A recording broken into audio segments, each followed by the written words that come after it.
Ladies and gentlemen, welcome to Flavor of the Week, brought to you by Banditos, fresh, made daily. In Flavor of the Week, Kyle sits down with one of our local priests over 4 different episodes to sample variations of a favorite food or drink while they discuss the ins and outs of life as a priest. This is Kyle Hyman. Welcome to Flavor of the Week Part 1 with Fr Cyril Fernandez. I am here at St. Hedwig's and St. Patrick's. Correct. It's a joint parish. 2 parishes, one pastor. And you're straddling, doing the splits Splits, between the yes. two of them. 50-50. And this is a little bit different. This is the first time I've had a priest cook for me. Actually, probably in my lifetime. Oh, But definitely for Flavor of the Week. yeah. So thank you for cooking. Thank you for having me because it's a great joy. It's very nice. I'm really excited about this meal. It smells so good. Good. And it looks good. Mm-hmm. And right now we've got a plate of pickles. Pickles. All kinds of different pickles that you have. You grow all these vegetables in your garden. Yes. And then except you the pickle lemon. them yourself. Yes, I pickle them myself. So can you introduce us to the different Yes. ones here? Lemon. Pickled lemon. Lemon. Pickle lemon. Lemon pickle. And lime pickle. Okay. Eggplant pickle. Ginger and chili pickles. Okay. Green chilies. And then a shrimp pickle. How spicy are these? These are very spicy. Actually, people eat 1 piece of lemon and 1 plate full of rice. Okay. There is no other things. You know. In India, the poor people do not have any other things. The poor people, they make this. And especially rainy season. Now is the rainy season. It has been raining for 4 days. Heavy rain. And one thing we didn't mention is you are from India. I'm from India. Yes. Yes. People might assume St. Patrick's, you must be Irish. Yeah, they you do. get But that? I tell them always I'm Indo-Irish or Indo-Polish. Okay. Yeah. Yeah. Both So sides. I'm originally from India. I'm here last 20 years in the Diocese of Fort Wayne, South Bend. Yeah. I was in first time in St. Patrick's Church in Arcola. And then I was at St. John the Baptist in Fairfield in Fort Wayne. And I was there. You as were well. there. That's the first time I met you. I think you came right before we moved there. Yes. And then right after we moved out, you left. So I Yes. assume that you were just there for us. Yes, I think so. Baptized 2 of our children. Yeah, that's Our great 2 thing. oldest boys. Yeah. That's right. And then I have this coconut chutney, coconut dip, we can say, mixed with. You gave me a sample of that. Yeah. That seems like it'd be something really good on a cracker. Yes, it is but supposed you- to be with the crackers here you can eat. But you mix it with the rice. Yeah, we eat most of these things in India with the rice. Olden days, the people had to work in the farm, rice paddy fields. Yeah. They had to go early in the morning before the sun because they'll be get tired, hot sun and all Sure. those things. So they will have previous days leftover rice and they eat 1 plate of rice with 2 pieces of this lemon, mango pickle or lemon pickle, lime pickle, and all those things. Yeah. And also other way, you can see the rainy season. It rains continuously. Like last week, it rained 4 days continuously. People cannot go out. Okay. So they will prepare pickles, keep for a year or 2, and take little by little and have their food. Yeah. That's the reason these pickles are prepared. Right. But here, here we have it with a, bread, and I can put in between the bread, and you can have it. These are a little spicy, but as the days go on, they become less spicier because all the spiciness goes into the pieces of lime or lemon or on eggplant or something. So you have this whole closet full of all of these pickles that you made. Yes. How long does it take you to make all those? Is this like It takes me just a few minutes because I enjoy cooking. But I mean, that's a lot of jars. Yeah, a lot of jars, but then there are different varieties. I got Yeah. also some 10 to 15 variety of pickles there. Is it like every night you're making a batch of pickles? When I'm free, I like to keep myself busy. Yeah. So whenever I have some like these eggplants, I saw a lot of eggplants in my garden. They were getting bad, winter will be very soon. So I just brought them all, cut them into pieces. While cooking, I need little concentration.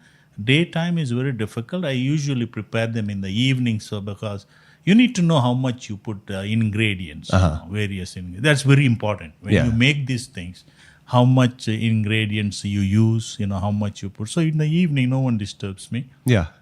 After supper, Father Cam goes to bed. Goes to his room. A retired priest that's Retired priest. He lives with me here. He's a good cook. He cooks most of the time in the house. So he eats and he goes to his room, and I'm alone. Just I cut everything, and prepare all these pickles in the evening. Yeah. So fun. So tell us a little bit about growing up in India. What kind of environment was it? What was your family like? And when did you think you were called to the priesthood? Oh, that's a very interesting thing, I was born in India. We are 5 brothers and 1 sister. We are 6.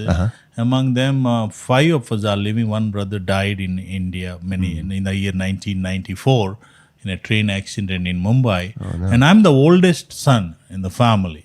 All my brothers and sisters were born later on after me. So I studied in a parish school up to 7th grade. And then the high school I studied in a public school. Okay. In a government recognized public school. Then I thought, I should be an engineer because a lot of money, who young people like to have a lot. So I applied to be an engineer that time, What is that? Mechanical engineer. Okay, gotcha. And then, of course, I went for 5 days to the class and I said, this is not life for me. And I said to my mom, my parents were wanting, in Indian culture, the oldest son has to take care of the family, the parents. So I was the oldest. So when I said to my mom, she said, no, you can't become a priest, but who will take care of us? Yeah.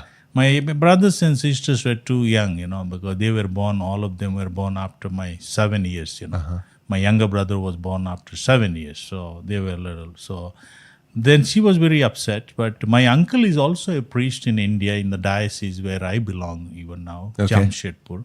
So I told her I'm going to where my uncle is. So my pastor, took me to the seminary and he got me admitted to the seminary. I was in 1 year in my hometown to learn English and other languages and, many other things, how to sit at the table and all those kind of things they were taught to us because I was born in an interior village. Okay. So. How far from the city?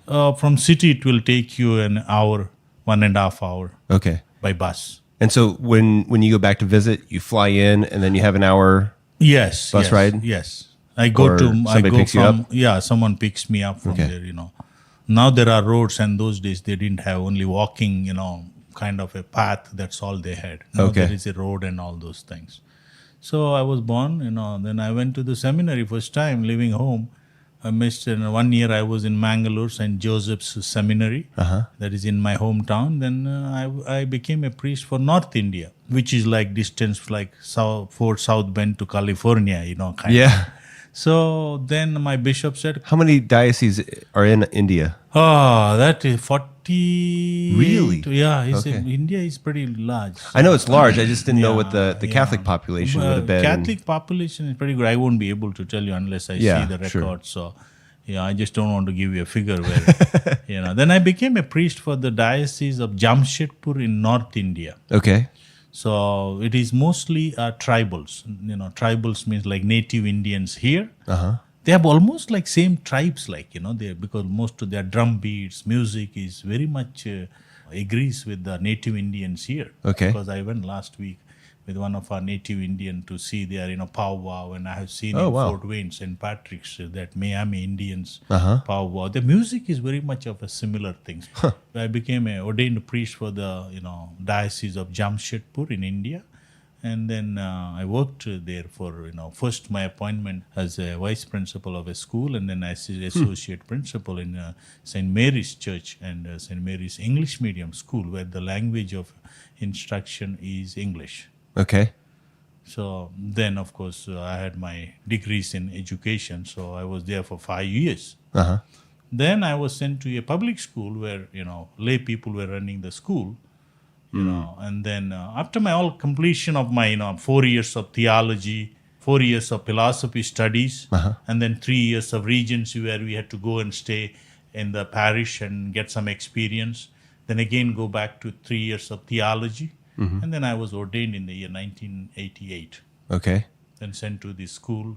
I hated schools actually, to tell you. I told my bishop I don't like. As a priest? As a priest, because we teach, And because it used to give me always a always a kind of a, all problems, teachers' problems, students' problems. So now I love it, but those days as a new priest, so I didn't like it, but at the end, after 5 years, I just loved to be in a school teaching and all. I enjoyed 5 years as a vice principal of a school. School had around 1,200 students. Now they have 5,000 students in that school. Yes. So we are the first priest, 2 of us. So after that, Bishop appointed me in a public school where it was considered as a, lot of problems. Yeah. Lay people were running, teachers were not coming on time, students were not coming on time. They would jump over the wall and go home. So I had to put some lot of discipline. I tell you, I remember those days. That was not a good time for me. I still remember I should have been nice to those students. Yeah. So discipline had to be brought in. That's what I was told when I sent. And the first priest who went, I can tell you some of those things where students were cheating, and mostly boys. 4,000 boys were there. Oh, wow. So I had to manage the whole school. Then built school there, increased the sections and all. Then I built myself that place for more schools because I thought education is very important. The people were these tribal children were, not having enough schools, even though there are schools, not good education. So I started 4 schools. Now they are grown as a huge school. 4 schools? Schools, yes. In a place called Chaibasa. At the same time? Just start up all 4? Oh, yeah, one or by one. Yeah, I was sent to a public school. Then I started where my medium of instruction was Hindi, local dialect. And then I started an English medium school where there wasn't any, but English medium means instruction is all English. Now they are doing very well. They have more than 5,000 students, and it has become a junior college, up to 12th grade students. Wow. So. What languages did you grow up I grew up in my hometown is Mangalore. I spoke as a, Christians spoke a Konkani language, very close to Portuguese. And my neighborhood, I spoke Tulu with my Hindu friends. And in the school, I spoke like Kannada. Okay. Very close to Sanskrit. And then, of course, in the school, I learned little bit of English. I didn't know till I joined the seminary. I didn't know English much. Okay. And then I learned Hindi, the other language. Okay. So these 5 languages as a kid, but I couldn't converse, like in English because, but I learned that when I came to North India. Then I had to, learn more Hindi because North India, they use and then I was in a parish where we have native Indians. They are called tribals, So I had to speak their language. That's called Ho language. Okay. Which, so, and then little bit of Santali, little bit of Bengali. So various groups. So already I speak 8 languages. So. And I heard you speaking a little Spanish earlier. Little bit, not much. Are you picking much up? Yeah, I'm learning. I'm going to school. I like to learn that because it's very interesting. Yeah. And when you have people, when you can converse with the people. Yeah. It's more important the language. So, right. Yeah. Right. Well, this has been fascinating, and I'm really excited for these flavors. So in the next 3 weeks, we'll start trying some of your food. Okay. And hear about how you ended up in the United States. Okay. What it's like being a priest running 2 parishes. Yeah. I'm fascinated to learn more. So Yeah. thank you so much, Father Cyril. Thank you.